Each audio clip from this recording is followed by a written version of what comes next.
Assalamu alaikum, shalom, peace and blessings, everyone. Welcome to Universal God, Message of Peace. I'm Lale Tunser. This is Rabbi Wiseman and Dr. Zahir. This week we'll be doing part 2 of the topic we talked about last week, which is religious hatred, the cause and the cure. And last week we had Rabbi Wiseman sharing his beautiful wisdom, his understanding from the Jewish perspective. And this week, Dr. Khalid Zahir will be sharing his perspective on this topic. So over to you, Dr. Zahir. Thank you very much. Bismillah ar-Rahman ar-Rahim. I begin in the name of the God whose mercy is profound, whose kindness is forever. Last time we had a very important perspective from Rabbi Wiseman on the question of hatred. Why do we have it, and what's the remedy? If we know each other well, if we have proper communication, we are very likely to respect each other. But it's very easy to hate others by not knowing them.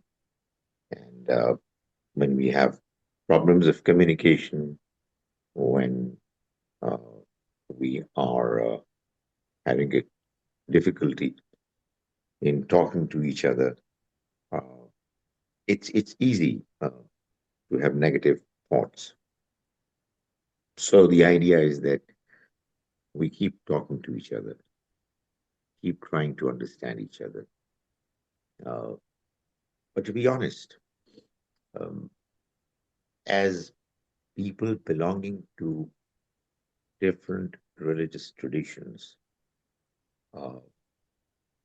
we know that within each religious tradition, there are teachings which strongly encourage and incline us to have love, to have concern, to have respect for all humans.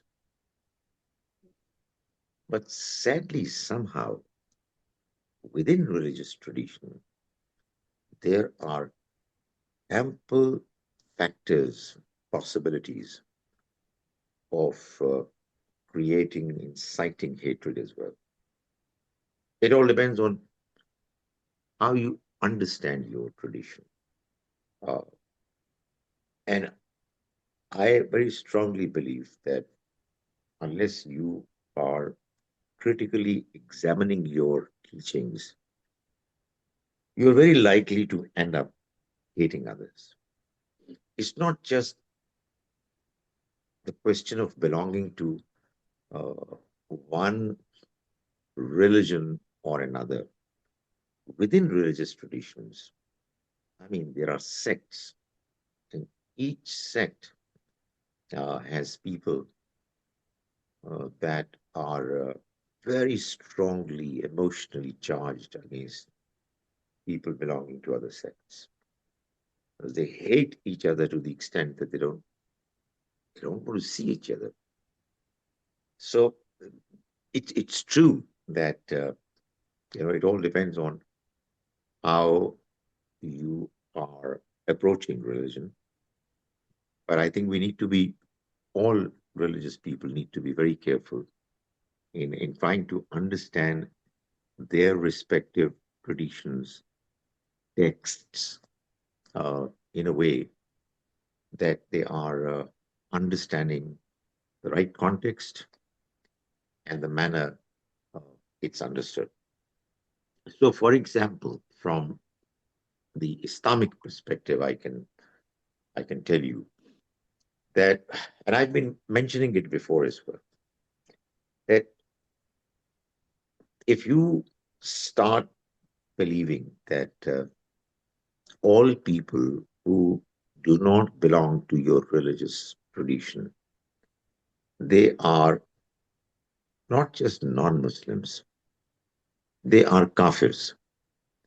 Uh, then you are bound to end up hating them.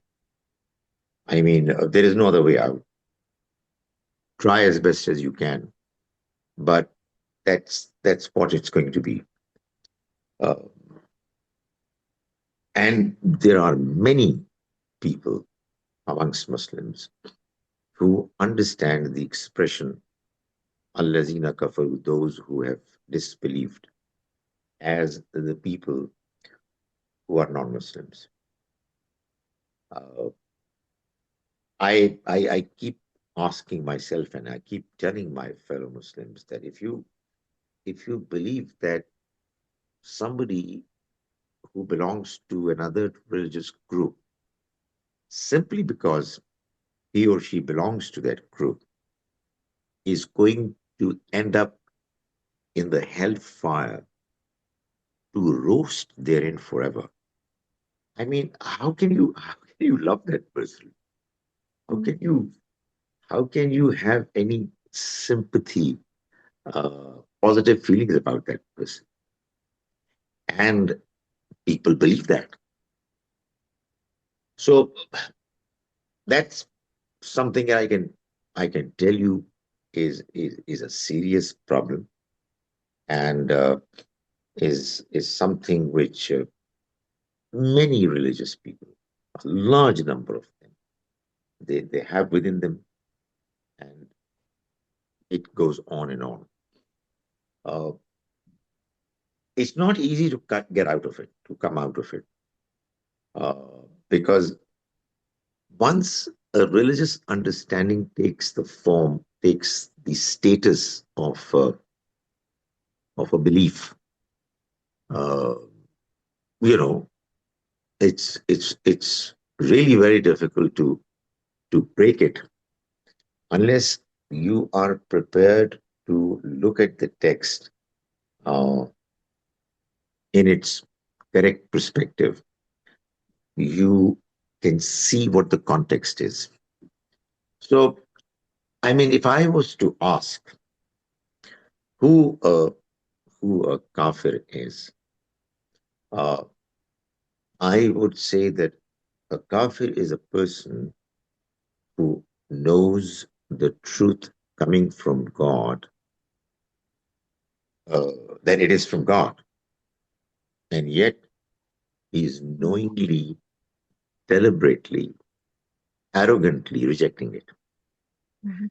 Not only that, but he is also making sure that this message is rejected, it's insulted, it's undermined. It obviously is a huge crime. And somebody who commits it is not worthy of respect. But whether a certain individual or a certain group of people are actually treating a message as false, even though they know it's right, who would know it? Who can tell about it except God? And he actually mentions it when a prophet, a genuine prophet, is present, physically present in this world because he receives divine revelation.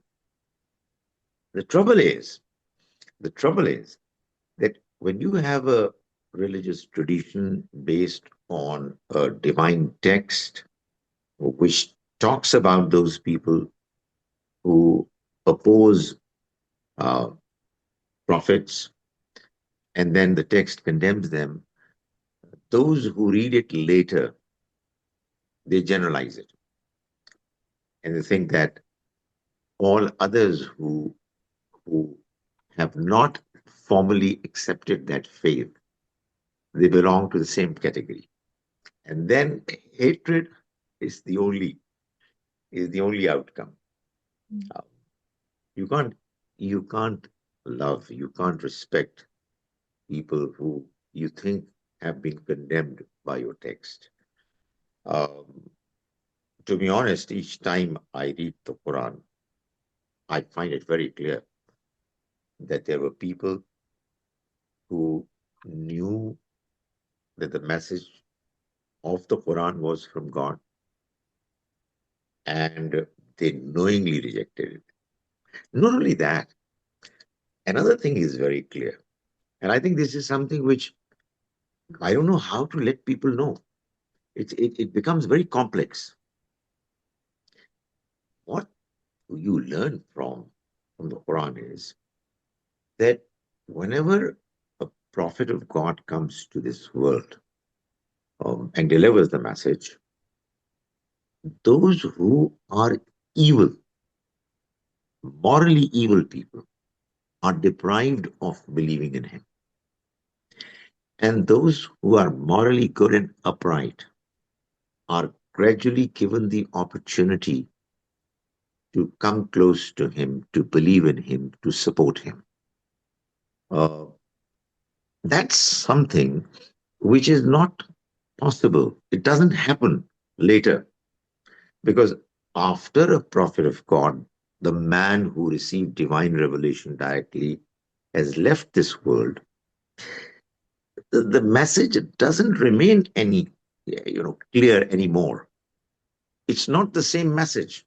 I mean, it's the same message, but those who are presenting it are not the ones who are genuinely good people who, because of their personalities, presentations, their honesty, dedication, they give a very clear understanding and a strong reason for every good person to believe that what they're saying is right.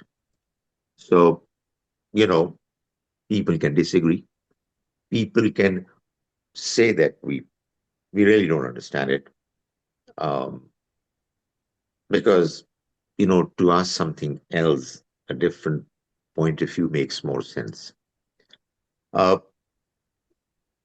to be honest, I also believe that if prophets are not present anymore and there are different religious perspectives, um, they're available, presented, followed in a world, it's possible for people to have a certain tradition that they follow and yet have a feeling that there are good things in other traditions as well. But we are okay with what we are doing. It is also possible for some people to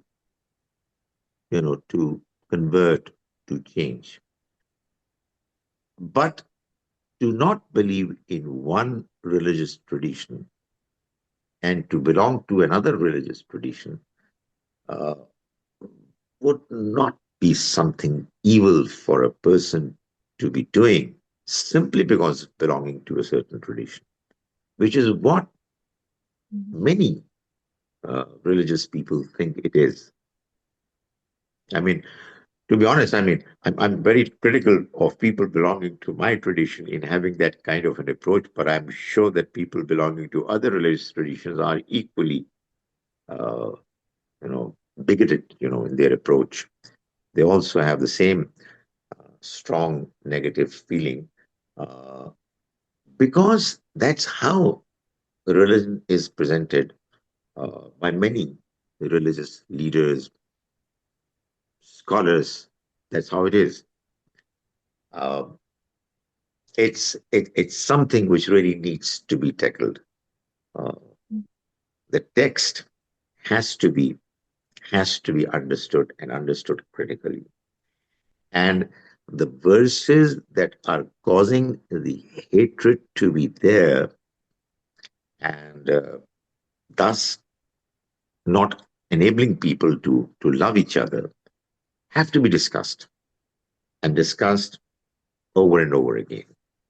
Um, it is going to be uncomfortable, I'm sure, but it's nonetheless very important to make that effort.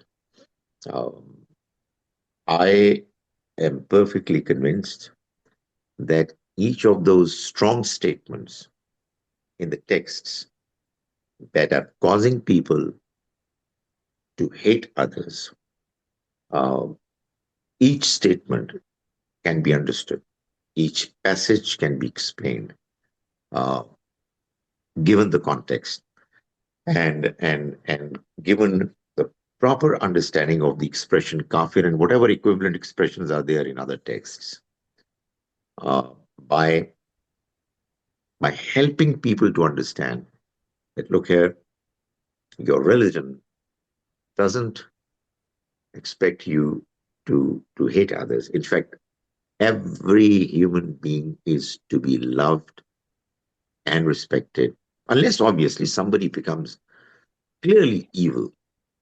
We have a right to defend ourselves.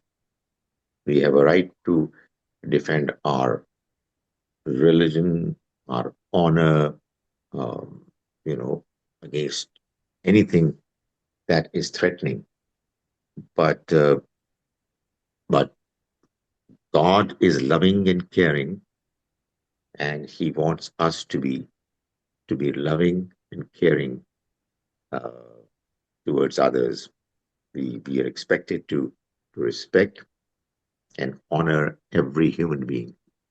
Uh, as far as um, the evil within humans is concerned, that's something that God is going to decide, and He's the best judge. He knows everything. It's not our business to categorize people into uh, different, you know, different levels of acceptability from the point of view of God's decision as to what what they deserve. Most certainly, we have a universal law, a moral law, which every human being knows more or less, by which every human should be judged. There are clearly good people everywhere, and you know, universal human morality is what every human is should be judged by. And when we when we as religious people we get divided, and unfortunately, it's not morality, it's not uprightness from a moral point of view which becomes a standard. Instead, it's just belonging to one religious category or another that becomes the standard of somebody to be taken as a good person or not. So, although I completely agree with uh, what Rabbi Wiseman mentioned in his last presentation, that we need to know each other well, um, in order for us to respect each other and to not hate each other. I believe that there is enough material content in religious traditions which, if not carefully, properly understood in its context, it has a potential of creating and promoting hatred. Um, and the solution is very simple. I think the solution is what we are trying to do, to talk to each other, to bridge gaps, to understand each other's position, and to be honest, to allow others to question your understanding. When I say question, well, question with respect, but most certainly question critically. Uh, question everything. I mean, there are going to be there are going to be occasions when it would not be easy to explain. But I think if a religious person is not intellectually honest, then he should better do something else. There's so so many other things to be done in this world. You can make money, you can become famous. There's so many other things you can do. If you are a religious person and you are intellectually dishonest, then you should worry about it. So, but it's not easy, you know, particularly when you have belonged to a certain religious tradition and you are known to the people to be the defendant of your faith. That when you are confronted with questions which are difficult to handle, are troubling, um, that you admit that yes, this is a question, this is a text, this is a verse that I'm trying to figure out what the meanings are. Uh, I would towards the end I would say that God's messages have to be, and they are, consistent. If God is not consistent in what he says, who else could be? So he says the same thing over and over again, expresses himself uh, in different ways, in different situations. But there is one theme that runs through the entire message of God. Let me dare say, if there is something that you find which is threatening to make the message inconsistent, it's not. It cannot be from God. It's not being properly understood. There's something missing. There, there, there should be a worry as to why is it being understood the way it's being understood. And most certainly, God is loving and caring. God is fair and just. Uh, I just end up by saying that, you know, in the Quran, for instance, God says that believers, you have to be absolutely fair, uh, even if it causes to uh, compromise your own self-interest, the interests of your parents and your relatives.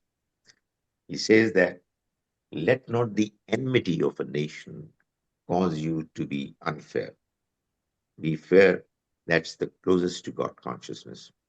So, I mean, how is it possible that we have been asked to be fair, absolutely fair, and God Himself, God forbid, is going to be unfair in that He would judge people differently simply because they belong to different traditions? And who caused them to be there in that tradition? He Himself. It was His decision, you know. So, I mean, what religious people ought to have, I think, more than anything else, which is unfortunately not always there, is common sense, is is a way of understanding religion that would give them peace and contentment. And that's something you can only have if you're using your intellect, you have your moral appreciation uh, fully active, involved while you are understanding the text, you're understanding your religion.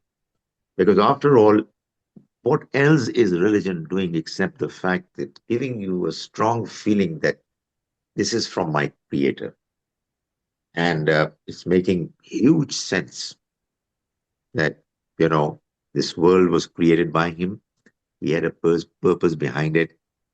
And that, um, at the end of the day, when he's going to judge us, he will judge us on the basis of justice. And there is no room for hatred against any individual or any group of people simply because of their background and who they are, given their place of birth, given the tradition or religion they belong to. So I guess, uh, as I would support what Rabbi Wiseman said the last time, that we need to understand each other more and more to get rid of hatred. And I would also say that we need to also understand our own traditions and texts properly and critically to be able to get rid of those elements of the tradition that caused this hatred to be there in the first place. Thank you very much. Thank you very much. Wow. Thank you so, so much, Dr. Zahir. That was so wonderful and such words of wisdom. Thank you for sharing. That was really beautiful and very powerful. And yeah, God bless you. Thank you. So, do you have any questions or comments, Rabbi Wiseman, to I, I, anything I guess more comments. I it, I really appreciate what you say about kind of the need to readdress the texts. Um, and we definitely have that issue. As you said it, I was thinking to myself, if I wanted right now to give a lecture on uh, compassion for humanity in Judaism, what books would I go to? And there's one. Okay, we have thousands and thousands and thousands of books on every possible topic. As far as I know, there's one book on that topic. Now, how is that possible? I mean, it seems like very strange. I mean, I thought about it. I said, you would think there would be hundreds of books on this topic, but as far as I know, there's one. There's one, which is kind of an anthology of all sorts of teachings on the topic. But I mean, uh, how is that possible? And and I would say that those are some of the least taught, right? Because why? The reason for that is simple, right? When your goal when your goal is trying to strengthen up people religiously from within, you don't worry too much about the outside, right? You're worried about strengthening up from within. And so somehow or another, we've kind of neglected, this topic, which of course is much harder to neglect. And I think, the world has also changed. It used to be that that person who lived in Papua New Guinea was a person you would never see, right? That person who lived in is somebody you would never know, and it really was relatively unimportant what you thought of them. But now we live in a really globalized world where we do know each other, where we're bumping into each other all the time, and we see the world and we see the guy from Papua New Guinea, and he certainly looks like a human being and acts like a human being, and we have to figure out what we're going to do with that. How are we going to regard such a person? And assuming that 80% of of the world's population are spiritual goners and spiritual losers, I think it doesn't make sense given the purpose for which God creates a world, right? So um, and but it does. I mean, I'm thinking now about our own context. It does require to look at things with a kind of a fresh eye, and also to realize that there are certain habits of interpretation. I'll give an example. Um, there's this idea of I heard a rabbi call it spiritual DNA. Okay, spiritual DNA, which means that certain groups of people are inherently a certain way because of their inheritance, right? Okay, so um, the French will be spiritually a certain way, and the descendants of this character will be like that character, and the and if it it's such a dangerous idea because it means that, what you give people no agency, right? You say, well, it doesn't matter who you are, right? You are predetermined to be this way, and I'm going to see you this way based on my impression of this group, or based on one verse in the Torah. There's one verse in the Torah. A particular example is about Ishmael, right? About Ishmael. And there's one verse in the Torah that describes the character of Ishmael, right? The son of Abraham. And based on that verse, right, this is the character of all Arabs, and then it's the character of all Muslims. And so, wait a second. I mean, do you realize what you're saying? And for some, this has become kind of a habit of interpretation to sort of see the Torah in this way. But it is a very dangerous. It's a very dangerous path, and it's also, there's nothing in the Torah to indicate that anybody wants you to do that. Okay, there's no internal hermeneutic. There's no place where the Torah seems to encourage that. It's just something that came up maybe in the 19th century or so, and kind of has become part of the parlance. And of course, it's a very dangerous idea, right? To have this, these kind of fixed, and then you project that onto reality, right? You project those things onto reality. And so when you see things, when you see people, you project this idea of who they are onto them. And we have several things like that. So I think it's really true that we have to kind of readdress those things and not shy away from them, not to be afraid, but to be a little bit brave, and a little bit honest, and to say, "Hey, this is troubling. This is difficult," um, and be willing to kind of go back and look at, you know uh, look at the context. And it's really interesting, by the way, how things sometimes get so, um, there's a certain phrase. Okay, there's a um, I'll explain the context. So the context is that in the Torah, um, Jacob is going to see his brother Esav for the first time in many years. It's been 15 years since they've seen each other. They had an argument before, and they're greeting each other. And Yaakov gives his brother Esav a big hug, and Esav gives him a big hug. And the commentators are troubled because they can't figure this out. They're like, okay, do they really love each other? Is everything okay now? Or is this just subterfuge? Is it okay? So one of the commentators, who is kind of like the go-to tafsir, right? So when you want to know, the first one you go to, so named Rashi, Rabbi Shlomo Yitzchaki, from around the year 1000. So look at him, and he has one sentence there. He has one sentence.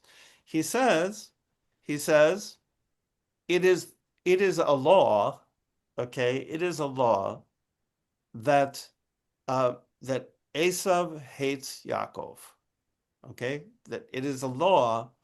That's the expression. Halacha is the word, which usually means law, but doesn't always. And I'll explain what it means in a second. It says halacha, the law is that Esav hates Yaakov. But in this case, it appears to be authentic. He seems to be loving his brother at this moment. So, so many people, right, very often will quote this line, this little quip of this commentator, and they say, "Aha!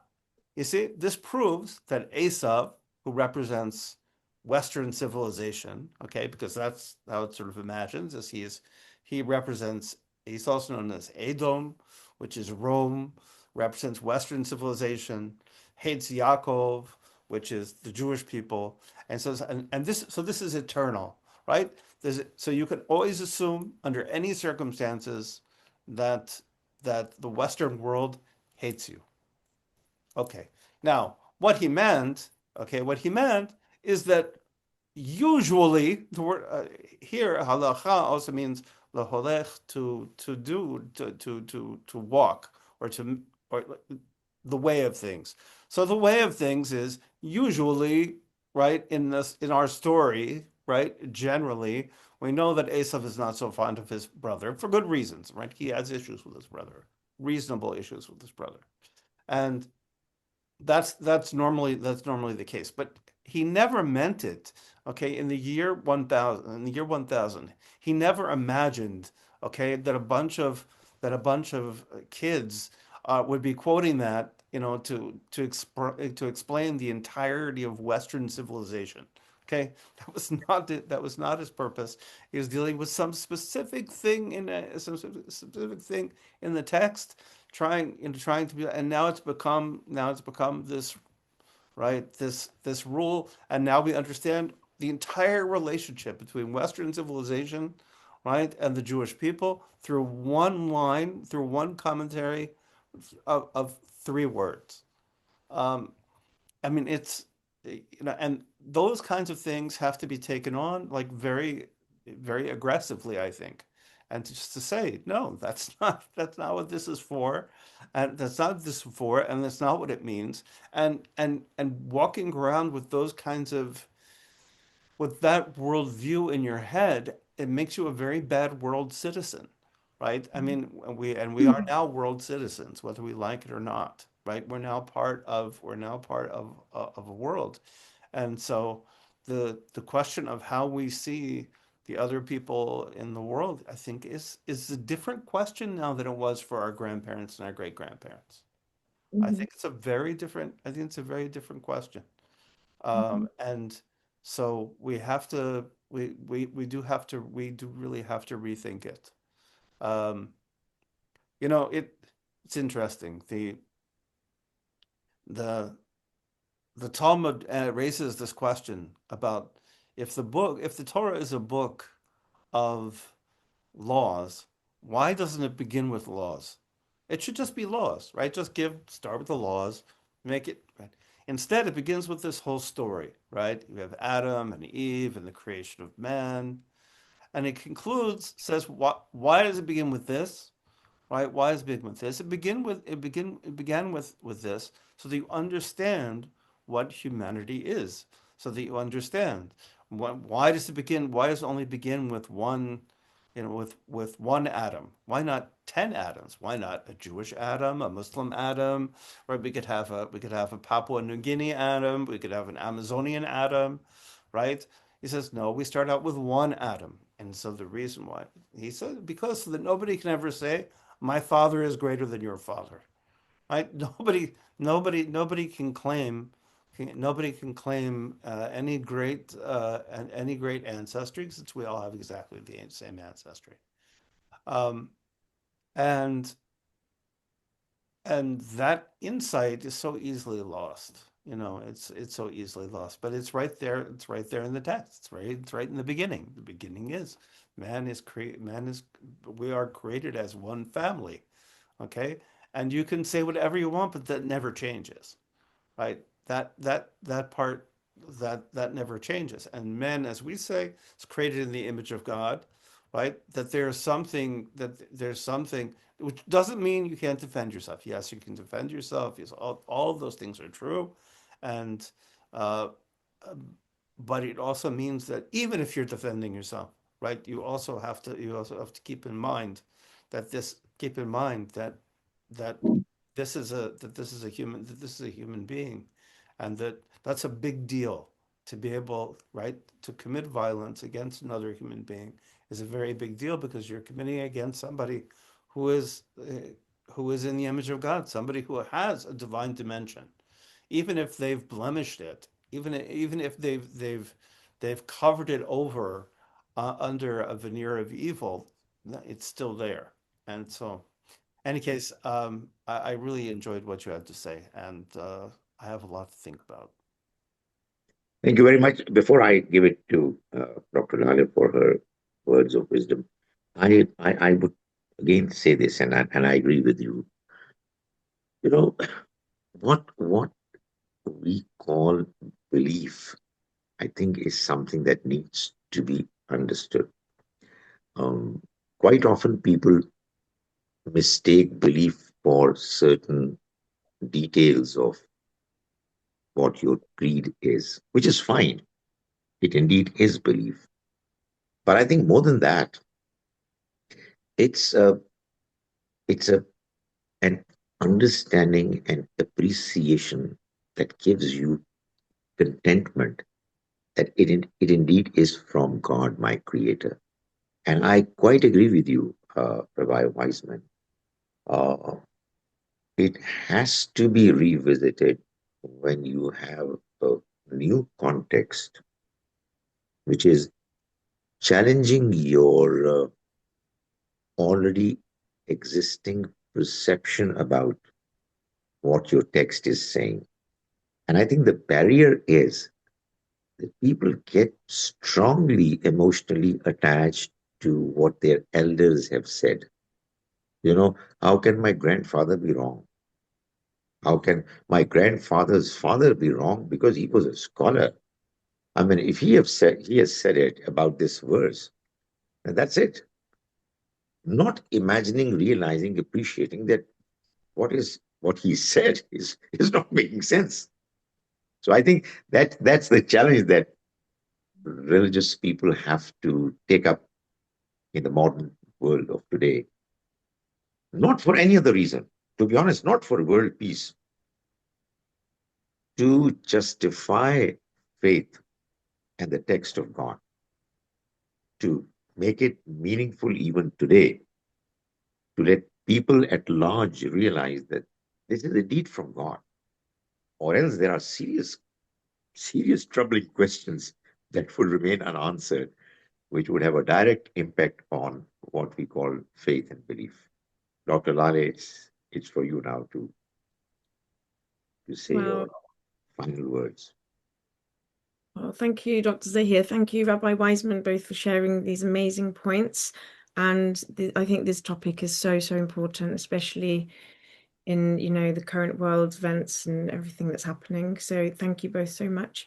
I agree with everything that's been shared. And my understanding is that as long as we're seeking truth, um, that's the most important thing. And to do it in a kind way, respectfully with other people. And if we're genuinely seeking truth, um, then I think everything would be okay, actually, if if that is our intention. And who are we to judge that other people who are labeled in certain categories are not seeking truth in their own way? Who are we to judge that? So I believe that everybody's got a different potential, a different ability, a different level of free will, if you like, depending on their individual circumstances, depending on what was given to them. And the more that we are given, the more responsibility we have. But only God knows that. Only God knows our hearts. So he will judge us according to what we've been given. And it's easy to say you're a believer, you're not a believer, just because somebody says, I don't believe in God. But what you're right, I think, we have to question what does scripture even teach us about what belief is? What does scripture teach us about it? The Quran tells us that Shaitan, we know he believed in God, he knew that God existed, but he disobeyed and he became a disbeliever. So the way that Shaitan is described as, the disbelief is described as to disobey. I agree with what you said, is to turn away from truth once it has come to you. And I think everybody has their own path, and every God reveals truth to everyone in different ways, and it's according to that individual's choices, depending on the signs that have been shown to them personally. And that's what makes us, and it's not just you're either this or that. Sometimes people are on the path of disbelief and it's just a gradual thing. And it's when we continuously reject. So sometimes, often we're given many chances, you know, there's signs everywhere, and often we see that things repeat themselves, and we're thinking, why does this keep happening in my life? Well, maybe there's a message that we're trying to be taught. We're supposed to be learning from this. But when we're continuously turning away and choosing to run away from this because it's painful, or because it's not what we're used to, or because it's the unknown and it's a frightening thing, which is a very human thing to do. A lot of us do it, or we try to cover over it and pretend it's not happening. Then what that does is I think it hardens our hearts, and it prevents us from seeing God in everybody, and it prevents us from seeing the beauty in the world and to feel that love. So instead, we feel hatred in our hearts because it's a protective thing, actually, I think. And many people, I think, who do hate, it's because they're broken themselves, and maybe, it is a protective thing because they're afraid, but and also, how can we love other people if we don't love ourselves? So maybe, we struggle with loving ourselves. And so we have to question, well, why don't we love ourselves? Are we not worthy of being loved? And if we genuinely believe that we're not worthy of being loved, I think we should ask why. Why? Is it because other people have told us that we're stupid, we're not capable, we're unlovable, we're horrible, all these things that other people have told us? Perhaps it is. But it's important to question ourselves and try to seek that truth within ourselves, because all this hatred that people have to other people, I think it's a reflection of also the hatred that they have within themselves. And perhaps it's that you hate parts of yourself that you believe that God doesn't like. So, for example, perhaps you hate your hatred. Perhaps you hate, your envy or your lust or all of these things that takes you away from God. But I think even that we have to question, why do we hate it? Because actually, I believe everything has a purpose. So God has allowed these feelings, these to exist, these emotions, these attributes.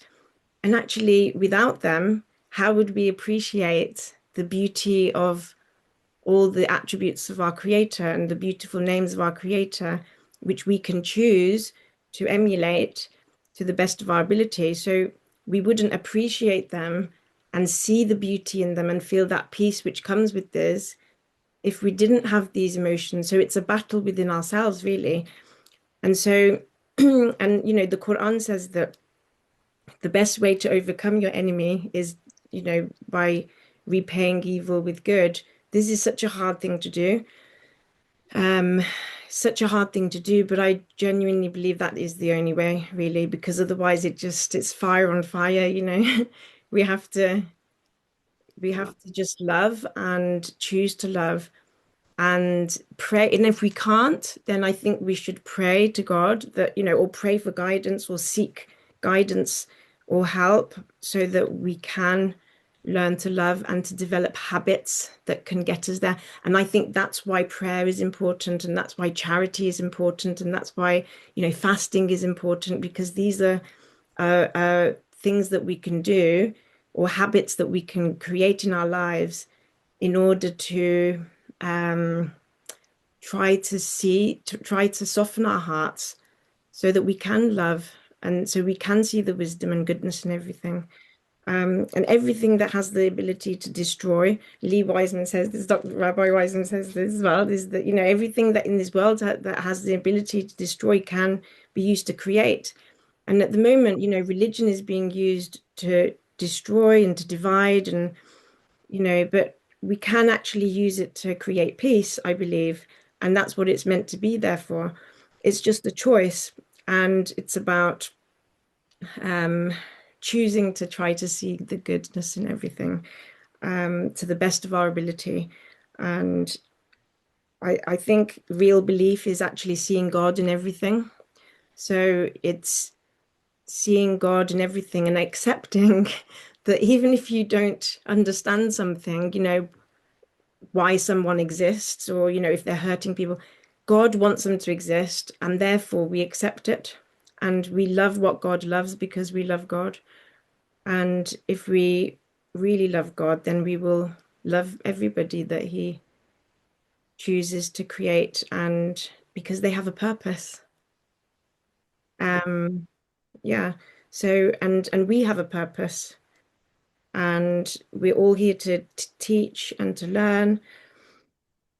And um, yes, so and my final thing I'd just like to share as well is that I would like to suggest that what you both mentioned about understanding why there's so much hatred based on, because I think this is what happens. There's in scripture there are certain parts which are easily mislead people into hatred, and they put their barriers up, then they protect themselves, so they don't want to learn about that, or that group of people who, follow that. Um, it's so important to understand and to talk about it, and to look at, this Abrahamic scriptures, all the verses that say something. We have to take all of them together and understand the meaning through all of the verses, not just one. So if it says somewhere these people are evil or whatever, we've got to take verses that are similar from other places, including the previous scriptures. So in the Quran, it says, "Oh, believers, you will never be successful unless you uphold the Torah and the Gospel, Injil, and what was revealed to you." Why don't Muslims study the Torah more? With rabbis and learn from each other. Why don't we study with Christians and learn about the Injil and the teachings? Why? Why don't we do this? Because the Quran reminds us that this is a reminder. It says nothing in this book has not been said before. It's all been said before. So how can then Muslims say, well, this is our religion, and everybody that, because I know that many of them don't say that, but there are certain people who say that. And I think there's a lot of culture that's been mixed with religions, all of them, and then they've labeled as a certain religion. But my belief personally, my current understanding is that there is no religion, true religion, except seeking truth. And actually, all of the religion is inside of us. And the purpose of these books and the purpose of the prophets and the purpose of, everything is to try and return us to who we really are, where we came from that Adam. And, because we forget, and we forget because of ignorance and because of pride, we go astray sometimes and we forget. So it's to return us to that, to what we already know really. And Shaitan wants to sort of break people, divide families, divide communities, and I think that his biggest way of doing this is to make you believe that you are better than someone else. Just like when he was, the story of the in the Quran, and the angels are told to bow to Adam. God says, "I'm going to create man from clay, and after I've done that, I want you to bow down." And they all bow down except Iblis. And he says, God asks him, "Why did you not bow down?" And he says, "Because you made me from fire and you made him from clay." So he thought he was better than him. And I think this is where, we all go wrong, basically. We all think or assume that we are better than someone else. Who are we to judge?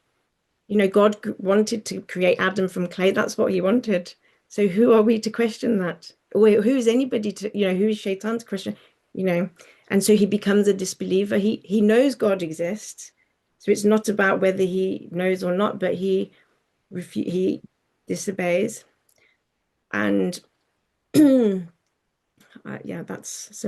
so we've got to be all, maybe we should all reflect on ourselves and think, at what point do we assume that we're better than someone else just because, especially because of our culture, or skin color, or or whether you're man or woman, or what language you speak? I mean, who are we to say that we're better than someone else?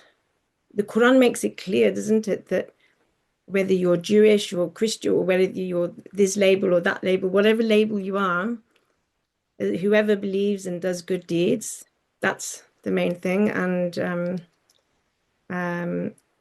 it's, yeah, labels. labels divide people. And just because somebody is born under Esav, the nation of Esav, they may be born in that under that label, but they might not be. Even if, let's say, if Esav was that, which I'm not saying it is, but let's say it was, and then there are so many people who are under false labels. See what I mean? So there's so many people who wear a type of clothing, but they're not that person underneath. But there's reasons why they choose that clothing or why they have to have that clothing. It might be they're oppressed, might be they're forced into it, might be because they're born into it or whatever, but they're not actually, it's not actually who they really are. But on the outside, people look at them and assume that that's the label they are. Therefore,